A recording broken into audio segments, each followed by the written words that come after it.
What's going on, guys? This is Ken Jackson here with another Fourth Dimension review where we give you the good, the bad, and the unnecessary. The unnecessary could be any type of thing. We like to go in depth with these reviews. You know, the unnecessary can be any type of thing that you may find unnecessary, but we like to publish these polished and good in-depth reviews. We're going to try and get into it right quick. Right now we have a 2015 Nissan Altima. This is a base model, 2.5 S basically. It's a good little car for a while. It's not the type of car that you want to have forever, but it'll get you where you need to go. All right, first off, you see this color. This is the gray color, just plain gray. That's what they call it basically. 2.5 liter 4-cylinder engine, pushing about 182 horsepower and 180 pound-feet of torque. Overall length of this car is about 191 inches. Good for your standard size garage. Fit right up in there. Trunk space. Let me hop up in the trunk real quick. Let me open that real quick. Let me find the key. Trunk space is sitting at about 15.4 cubic feet. So that's a good amount of trunk space. Let me get the key out of here real quick. Excuse whatever you see up in here. This is a friend's car. I bought this from a friend. She let me review it. You see it's a fairly sized trunk. It comes with a spare underneath. It has a few extra things. It also comes with one of those little hand crank jacks, I guess, whatever you want to call it. It's a good sized trunk. Emergency levers down here. The back seats, the rear seats do fold down to give you a little bit of extra space. All of this is cloth. Most people the trunk doesn't really matter when you get in a car. You just want to know how big it is and if it can hold a lot. And you want to know if your spare's back there and if it comes with a jack, right? The materials back here usually doesn't matter, but this is cloth. It's all soft. Halogen tail lights. Same thing for the headlights. No fog lights on this model. Turn signals also halogen. I'm gonna open the hood for you real quick. There's a guy over there mowing the lawn. I don't know if you guys can hear that, but not people just getting home, getting off work. I'm gonna come around here and get this hood open. So as you can see, well, the engine cover is pretty dirty, but as you can see, this is the bare bones basic model. They cut a lot of cost in here. You still have the hood prop.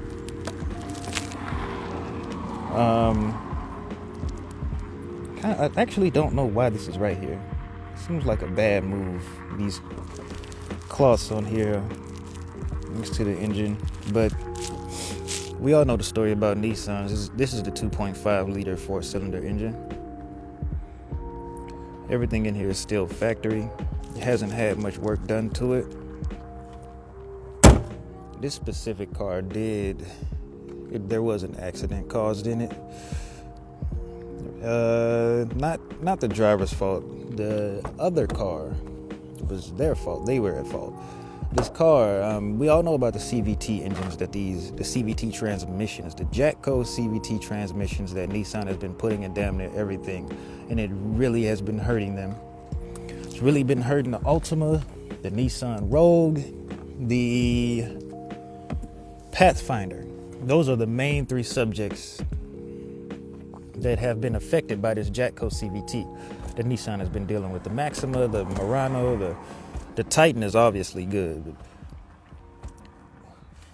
everything else is just, they're struggling. They're struggling. The Sentra and the Versa too. Those are really taking hits as well. But these are good cars for a little bit for the price range. You're getting all the space. You can see I'm in the front seat. You got a good amount of headroom. The seat is kind of laid back. Let me scoot it up a little bit, just a little bit. Still a good amount of headroom. Let me get in the back seat for you real quick. Courtesy lights only on the front doors and not the rear doors. Well, that's fine. That's something really small that someone might gripe at. Back seats are still pretty good amount of headroom. You know, the hat is taking up a little bit of that space, but you can lay back, lean forward, read you a little book or something, whatever you want to do. Cup holders and rear armrest in the middle. Cup holders actually in the door panels as well. 2 speakers in the back, don't know what size they are. One problem I have with these Altimas is the speakers. The sound system in these Altimas are they're decent. And I don't mean decently good. I mean, they're just decent. They're not like the Camry. They're not comparable to the Camry. The Camry has a good system in it. These Altimas are kind of weird about it. Especially these 2 rear speakers in the door panels, they're always disabled. I have no idea why they do that. They're just disabled, man. Let me hop back in the front seat to show you guys something.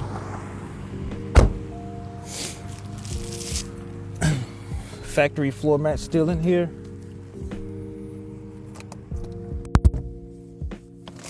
Door sounds pretty good when you close it. You don't close it too hard, obviously, but actually, let me do that one more time. I'm hearing something in the rear, like something shaking in the rear. I don't know if it's this car necessarily, but closing the door seems is pretty solid. This is a push to start car. This does not have a remote start option. You have the door panels, little storage area, let me get some light up in here. It's getting pretty dark. Smaller cup holders than what you have in the rear. In total, this car has about, 1, 2, 3, 4, 5, 6, 7, 8 cup holders in here. It's pretty good. One thing these Altimas are good about is storage space. You have, especially in your glove box, that thing is deep. That thing is really deep, and I love that. That's one thing I like about the Altimas. They have a lot of storage space. First tier, second tier. Little cubby down here with your 12-volt cigarette lighter port. Another 12-volt in the storage area. This car does have Bluetooth audio. This is obviously standard. Bluetooth audio, aux, CD, FM, AM radio, no dual climate controls, no heated seats or anything. Just standard transmission with your drive and sport mode. No manual or electronic manual, I guess, because it would still be a CVT regardless. Pushing about 160 at the top speed. This is front wheel drive. In the dashboard, we do have the information screen. Your radio just tells you what's on the radio and whatever your volume mixtures are. That's it. One touch automatic up and down for the driver's side only. Information screen shows you a few things. Actually, I'm going to start the car up, get all these lights off of here. So just put your foot on the brake, press the start stop button. Key battery low, huh? Okay. I don't know if you guys can see that clearly. Turn these lights off. You do have a dimmer switch right here for the dashboard, basically.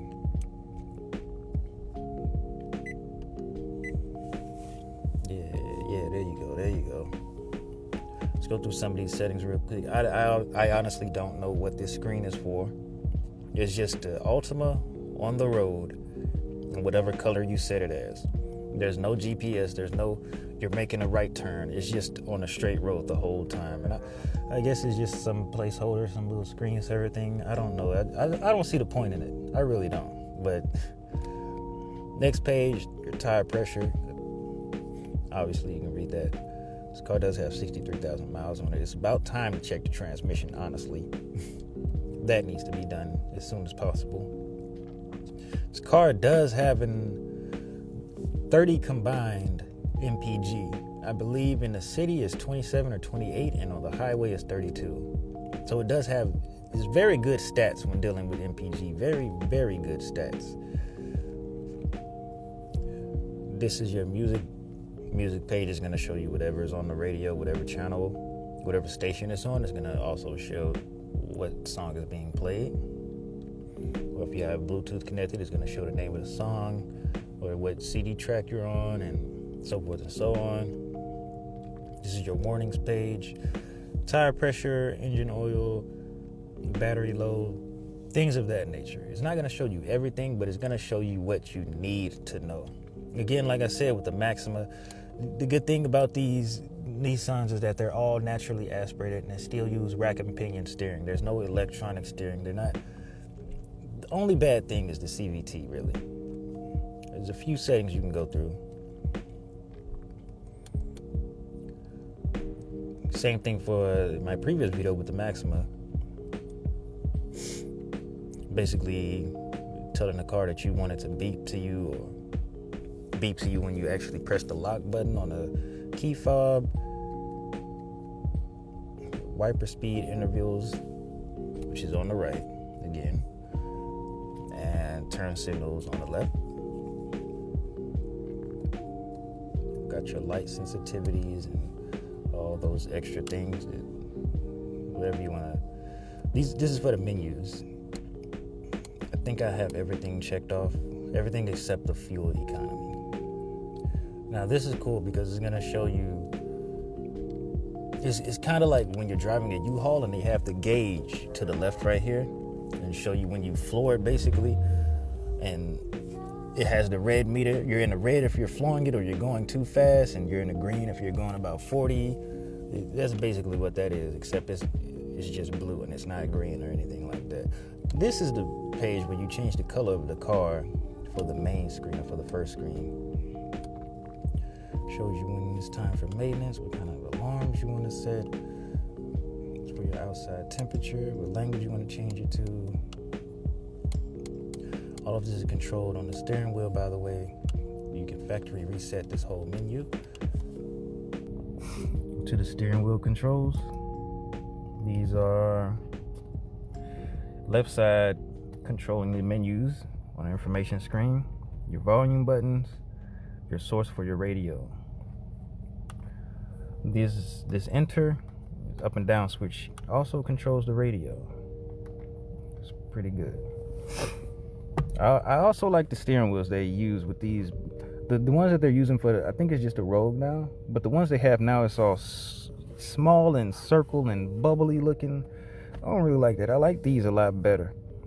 Or I at least like the ones in the newer Maximas that has the squared off at the bottom. Those are nice too.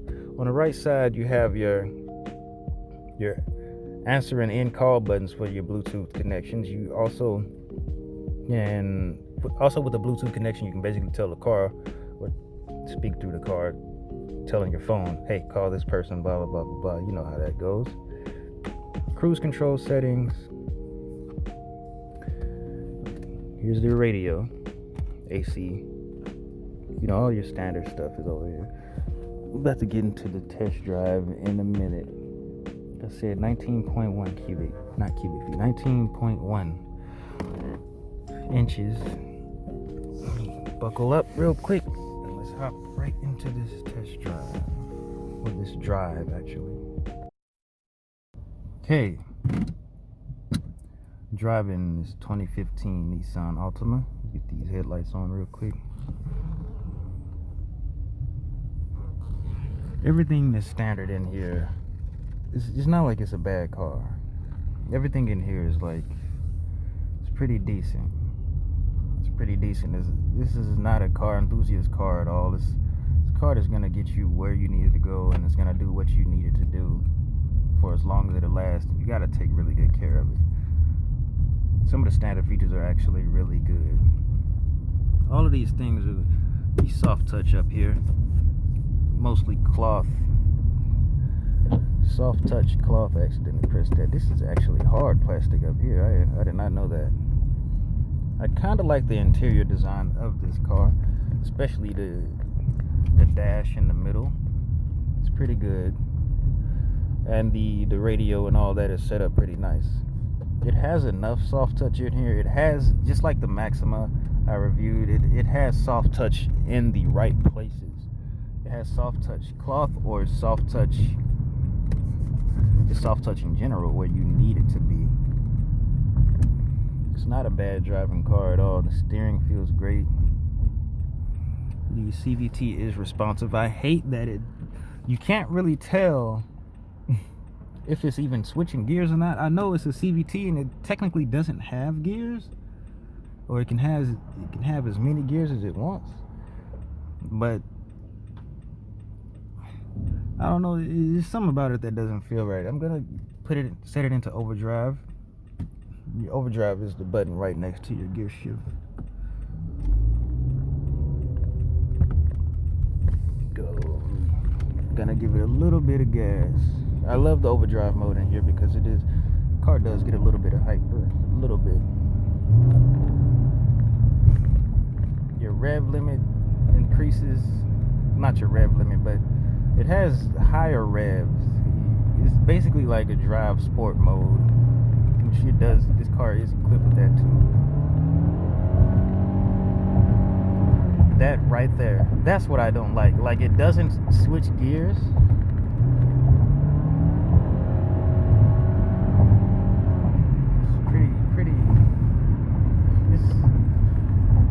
It's not that good of a car if you're looking for performance, obviously, but everything else it does really, really good.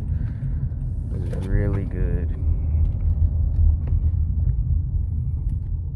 Give you a little bit of sport mode, but this is basically overdrive.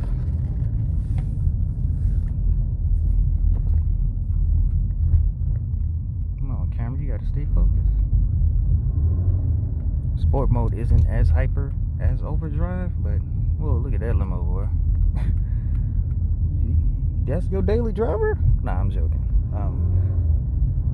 I don't see the point in sport mode in your basic commuter cars, but hey, whatever floats your boat, man. Give the people what they want. Yeah, I would probably be upset if there was no sport mode, to be honest. Some things you just like to have. Anyway, it's gonna be it for this review. Like I said, it's a good car. Really, really good car. I'll drive around here for a little bit. It's a really good car. They don't block you off from much when you're trying to do work on the engine as well. It's a really, really good car, to be honest with you. You just later on, in your later days, you want to make sure you keep up with it and keep a lot of maintenance on it, because it gets really, really bad. A lot of complaints from people. That's gonna be it for this review, guys. Please like, subscribe, comment, whatever you need to do.